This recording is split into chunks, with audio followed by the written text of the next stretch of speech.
Good evening to you all. A very warm welcome to ETV News. I am Grum Tariku. Ethiopian Prime Minister Abiy Ahmed called on financial institutions to be competent in the global market. The remark came as the Premier inaugurated the newly built skyscraper headquarters of Commercial Bank of Ethiopia, built at a cost of over $300 million. Jerusalem Bazaar reports.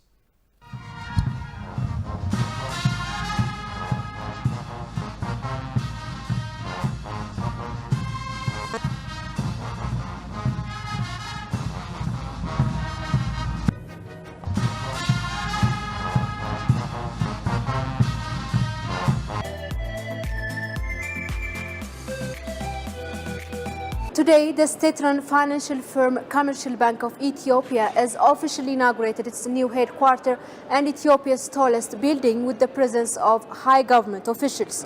The bank has built its new headquarters at a cost of $303.5 million on the 150,000 square kilometer land in Addis Ababa around the National Theatre. The Commercial Bank of Ethiopia is a pioneer in the modern banking history of the country, with total assets close to $1 trillion during the previous year, and with its over 1,800 branches and 65,000 plus employees all over the country and abroad.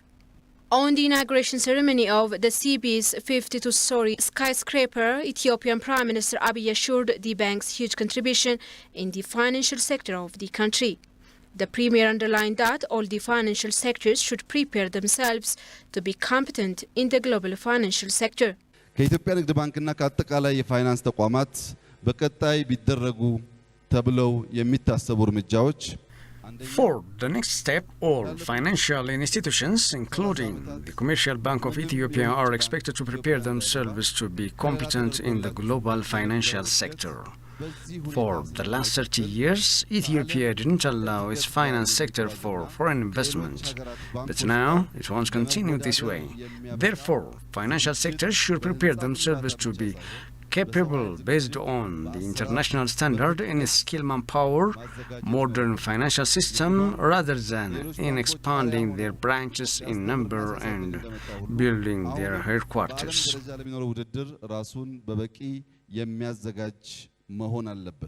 Abiy also added that banks should serve equally all people, considering the general public as the owner of the banks. ባንኮች የሰፊው ሕዝብ ሀብቶች ናቸው። As the owner of the bank, farmers, pastoralists and other general public from all walks of life should be served equally. Banks shall not serve only for the investors, because around 95% of assets of the bank are the general public, particularly farmers and pastoralists. Therefore, considering this fact, all banks should modify their credit provision systems. And all banks, particularly the Commercial Bank of Ethiopia, should prepare themselves for stock markets and other modern systems to benefit the general public. Overlooking the African capital, the new building has 24 elevators and 53 floors. The headquarters also has 3 attached sub-buildings. Besides, the new building can accommodate 1,500 at a time. The capital's new skyscraper is visible from all parts of the city, and it creates a new site for the city through providing itself for public access, included exhibition area, cafeteria, sighting area, shopping mall, cinema, gymnasium, spa, children entertainment, restaurant and game areas, among others. The CBE Tower, which is the tallest building in East Africa with the length of 209 meters, is inaugurated on the day of the 8th anniversary of the bank. Commercial Bank of Ethiopia was established in 1942 with the capital of 1 million Maria Theresa Taylor and 2 branches in Addis Ababa. President of the Commercial Bank of Ethiopia, Abe Sanu, announced that the bank is to implement new strategic plan to serve the new generation of Ethiopia. Chairperson of the Board of Directors, Teklewold Atnafu, for his part, reiterated the first bank of the country has been playing irreplaceable roles for the economy of the country. Daniel Kasaun tells us more on this. In the last 20 years, Ethiopia's economy has made tremendous strides for the positive economic growth registered in the country. The remarkable growth didn't come out of blue. It was mainly dependent on financial support from the Commercial Bank of Ethiopia. In his keynote address of the inauguration ceremony, President of the bank, Abiy Sanyong, indicated the past decades in Ethiopia have enjoyed tangible achievements in housing development, expansion of health facilities and educational institutions, roads, rails, and various industrial parks, among others, have been realized due to the available financial support from the bank. Looking forward, the president said lots of achievements are ahead of his bank, as his bank is ready to implement its new strategic plan to serve the new generation of Ethiopia. The bank is keen to effectively implement its 5-year strategic plan to satisfy the demands of the new generation of Ethiopia with its new building. So far, the bank played key roles for the establishment of around 18 private banks in the country, providing all the necessary support. Currently, the 12 presidents of the private banks are from the Commercial Bank of Ethiopia. The bank believes it is duty-bound to play leading roles in the financial sector of the country. The construction of the skyscraper building of the bank has been instrumental for the experience-sharing endeavor to junior Ethiopian engineers. The project had also ignited young Ethiopian students' aspirations through successful knowledge transfer. Chairperson of the Board of Directors, Teklod Atnafu, for his part reiterated, the Commercial Bank of Ethiopia, the first bank of the country, has been playing irreplaceable roles for the economy of the country. የማድረግ አቅም የሚወስኑት በአገር ኢኮኖሚ ጥንካሬ The strength of a given country in all spheres is dependent on the strength of the economy. In this regard, the roles expected from this bank are immense. So far, it has been instrumental for stabilizing the macroeconomy of the country. Banks are instrumental for investment to support startups to maintain socio-economic development among the larger public. The new building, including 4 underground floors, has hosted thousands of Ethiopian students from all academic levels who were able to witness the state-of-the-art technologies and construction techniques used during the project's construction. The project's construction commenced in June 2015 on about a land of 165,500 square meters, consumed over 7 billion birr. The project's construction commenced in June 2015 on about a land of 165,500 square meters consumed. The project's construction commenced in June 2015 on about a land of 165,500 square meters consumed over 7 billion birr.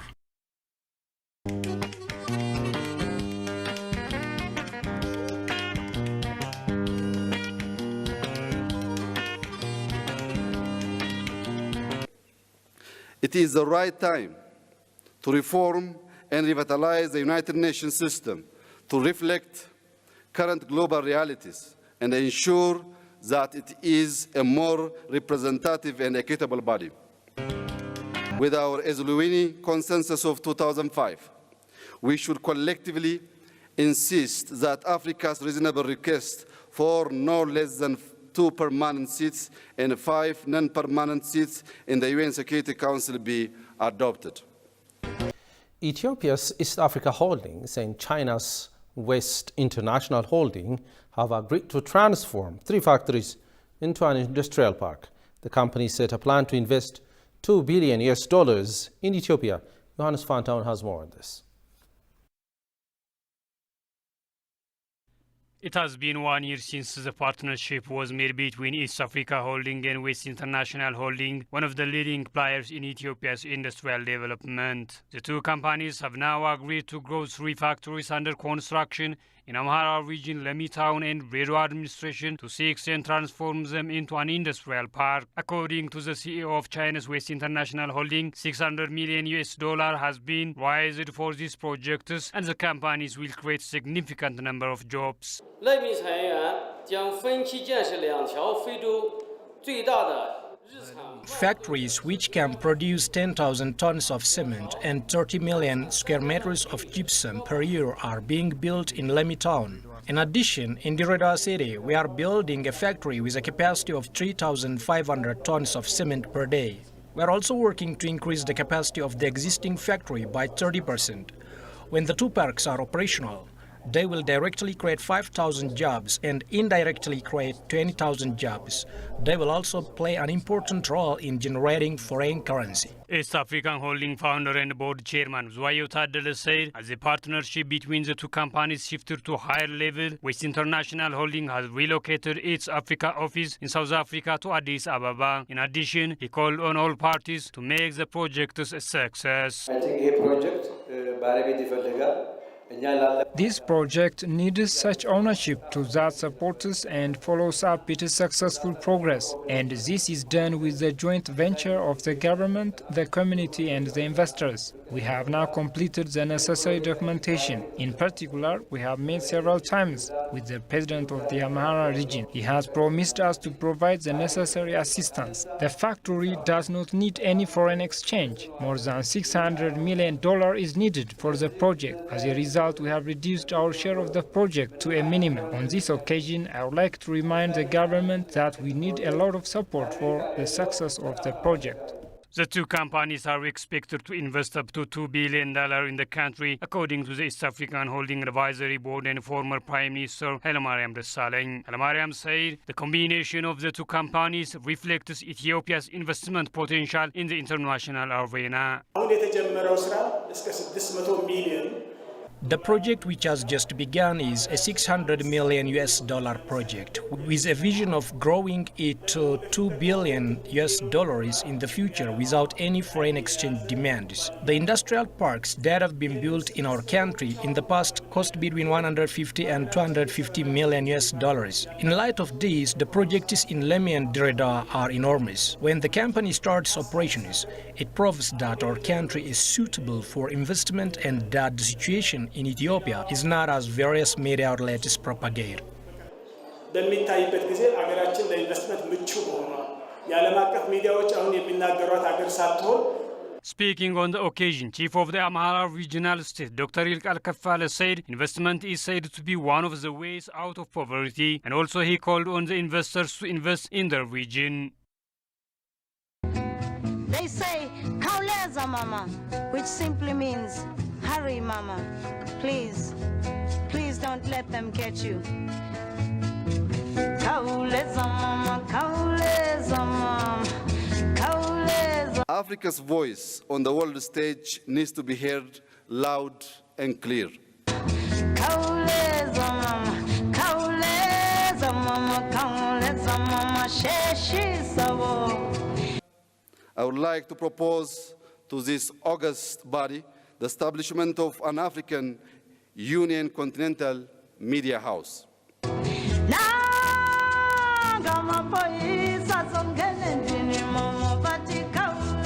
This media house could be organized to provide authoritative news and information on our continent, fight disinformation, promote our collective agenda, and offer opportunities for Pan-African voice to be heard.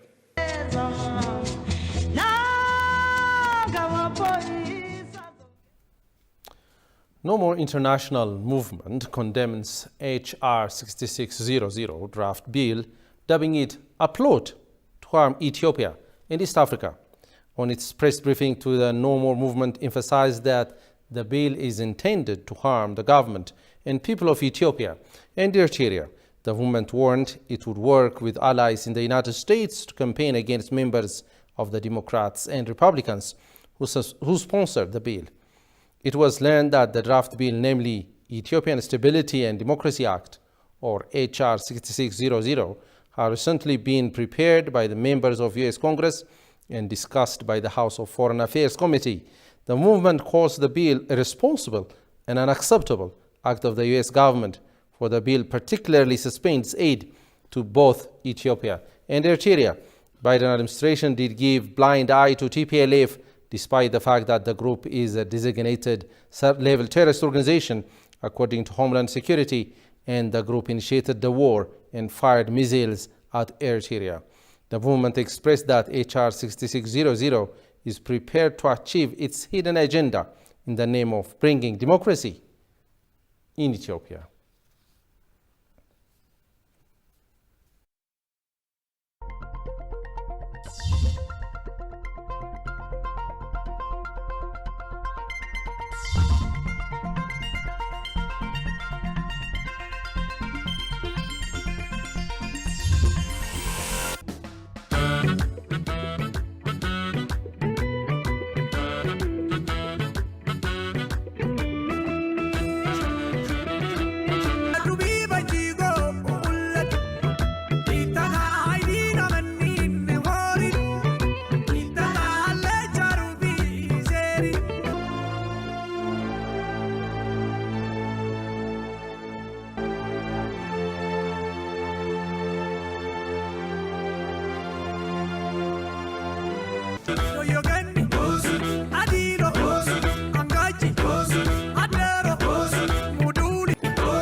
Well, you are watching ETV News. Ethiopia has worked together with peace-loving African brothers and sisters to bring stability in areas where terrorists cause damage. This came at a briefing given to military attaches of foreign missions residing in Addis Ababa on the belligerent act of TPLF in measures taken. Shagayu Mato reports.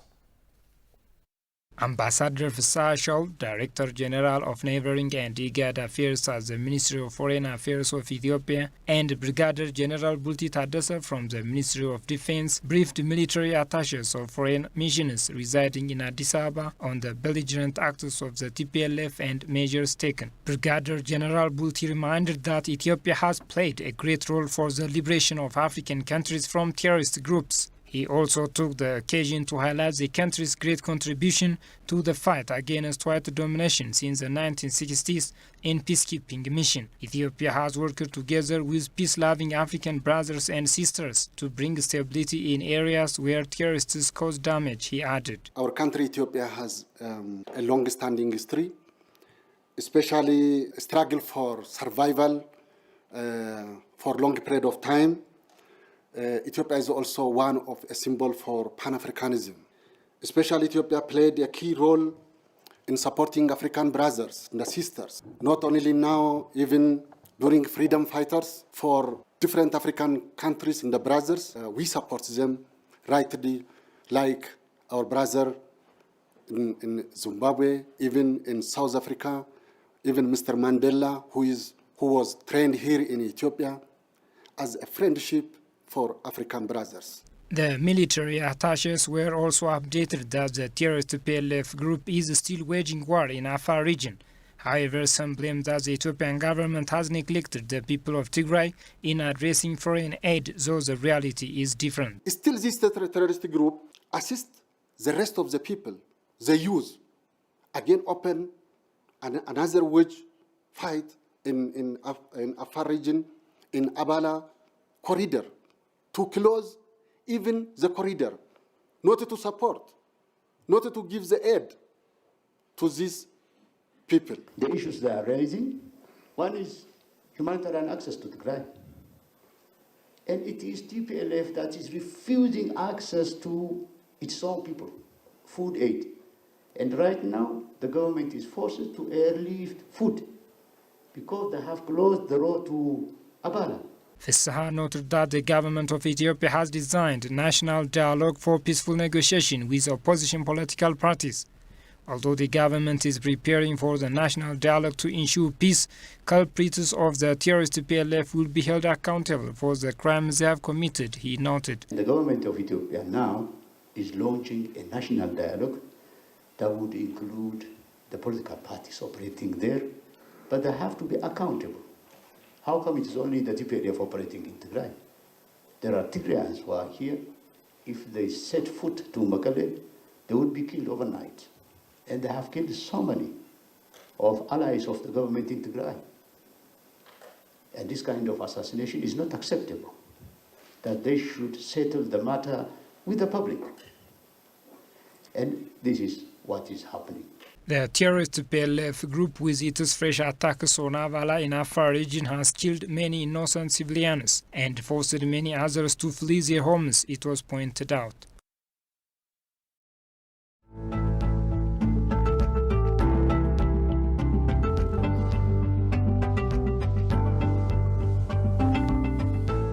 Dropped off here, and we're now going into the Casablanca market. We're gonna do a little bit of shopping, see what they got. Ooh, raspberries. Thank you. Oh. Yeah. How much was it? 5, 6, 7. Gotta catch them all. I have never seen more cats in my entire life in one city block. May I touch thee? Oh, you like the scratch. 3 kids on a bike. Typical day here in Casablanca. Honestly, the most important thing you have to do when you come to Casablanca is going to the Hassan II Mosque. It is gorgeous inside. And as you're going to go on the tour, make sure you wear shoes you can take off easily, because you do not wear your shoes inside the mosque. They give you a little bag, you put them in, so you have that. Also, when you're in there, you can take all the pictures and flash pictures you want, but no filming when you're in there. But it is gorgeous and you will love it. So right now we are out front of the Grand Casablanca Mosque, and it's absolutely beautiful.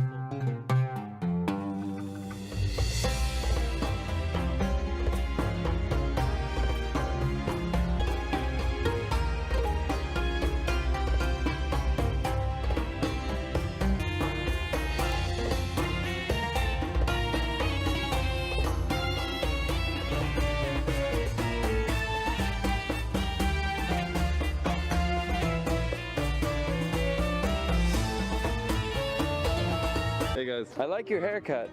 Wow, very nice. There we go. Here we go, guys.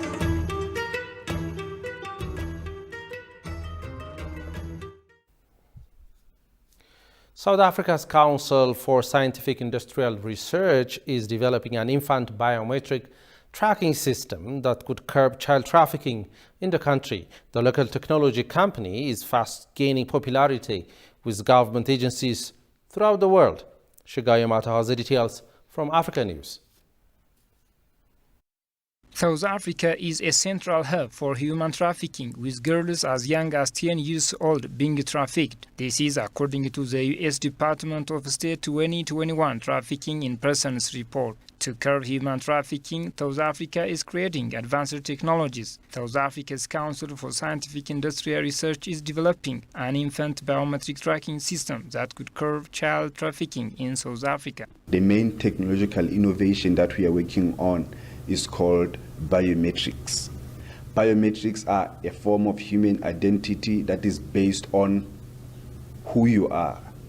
It's not based on what you know, it's not based on what you've been given, but it's based on who you are as a person, meaning it's something that you really can't forget or leave behind. A locally based technology company is fast gaining popularity, with government agencies throughout the world deploying various facial recognition solutions with advanced HD cameras to curb crime. We have developed minimum viable products that are at a point where some of our stakeholders like SASA, some of our stakeholders like early childhood development centers, and the biggest stakeholder being Home Affairs, they really could assist us. They could assist us in having some pilots in operationally relevant environment. While technology inventions to fight illegal activities exist, experts claim that the South African government lacks in implementing these technologies. The biggest thing at the end of the day, all of these technologies costs a lot of money. And you need to have budget for that. And budget needs to be set aside for that kind of stuff. But the joke of it is, a lot of these technologies and a lot of these CCTV technologies, most homeowners can afford. So we sit here every day and we're wondering, hey, is my kids at home? You can get notifications on your phone and say, I tell you, your kids are at home. The South African government in 2020 put forward a new draft policy that aims to capture detailed biometrics of every child born in South Africa and links these data to parents' identity numbers, which are printed on all ID documents.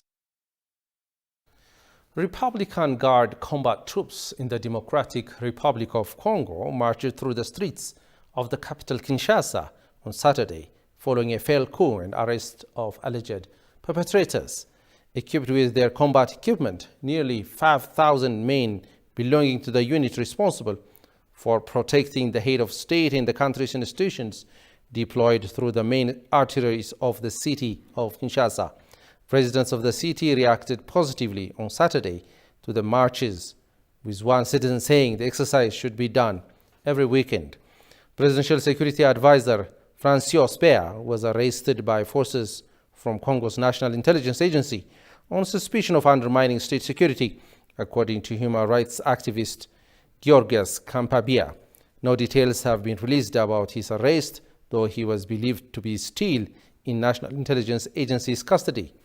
Félix Tshisekedi, the son of the late Congolese opposition political icon Etienne Tshisekedi, won the presidential election in December 2018 after the then President Joseph Kabila did not run for a third term. It was Congo's first peaceful and democratic transfer of power since independence from Belgium in 1960s.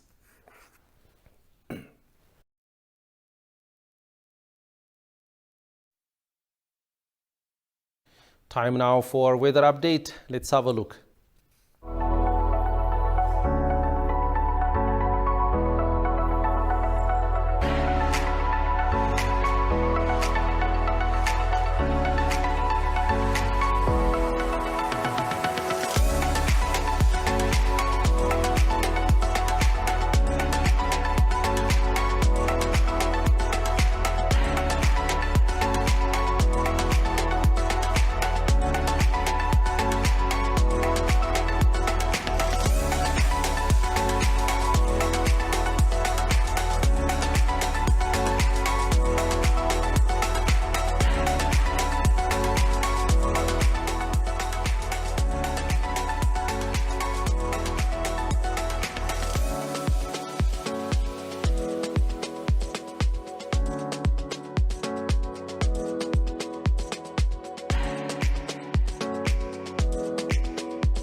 Over now to quick reminder of the headlines. Ethiopian Prime Minister called on financial institutions to be competent in the global market.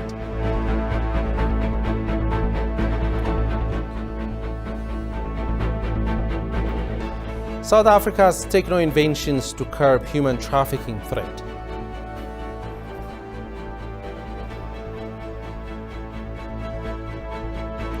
Well, you have been watching ETV News. Thanks for joining us and have a pleasant night.